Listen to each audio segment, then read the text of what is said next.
Hi everyone, this is Mo Volans back with another quick tip, and we're going to be taking a look at how to transform your mono synth effects, or any audio really, into a pseudo stereo file.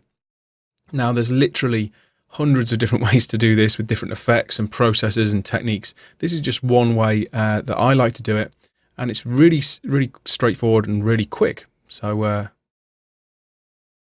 let's get stuck in.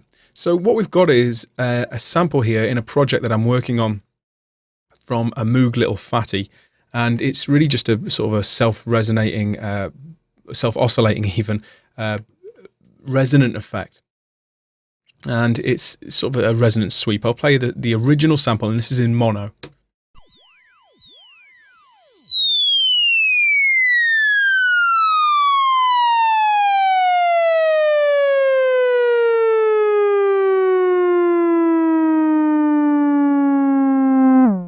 So really simple, nice harmonic resonance sweep. It's from a self-oscillating filter. There's no oscillators in there, so it's just really straightforward. Thing is, it's in mono. The Slim Fatty itself is a mono instrument. So how do we make this stereo?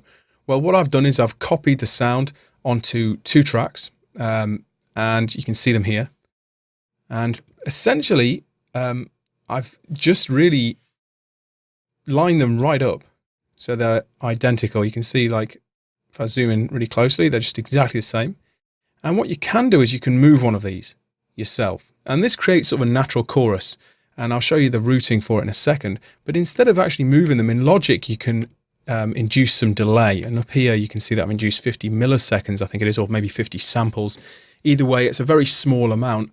In fact, I'm going to increase it to say 70 just so you can hear it. And this just delays one side. So one side is playing a little later than the other.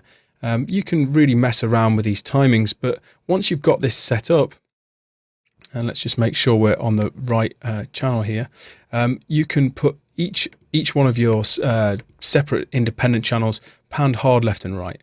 So that gives you sort of a natural stereo chorus. These are then grouped into their own sort of independent group here. And I've soloed that. So now we can hear the stereo effect.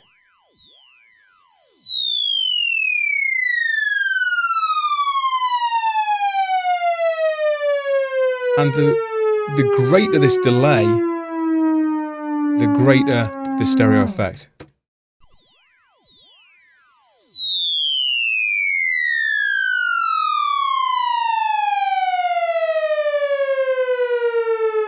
And because there's very slight differences there, it's pretty subtle. But I find that it's organic. You don't lose too much of the original sound. You know, you're not having to add huge amounts of processing, and it's very easy to control. If you want to increase this further, and I have done it in this track, add some stereo delay or stereo reverb.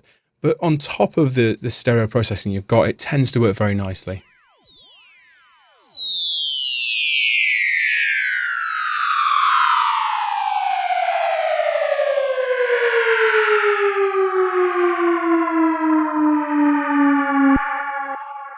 Reverb also works really well. You know, keep the mix levels down if you want to, you know, retain a lot of that, you know, the original sound. But this is a really quick, dirty way to get your mono synth sound or mono effects or any other audio just to sound reasonably stereo. So hopefully this has been helpful to you. Give me a shout in the comments if you want to know more, or if you want to see me perform some other quick tips for you. Cheers.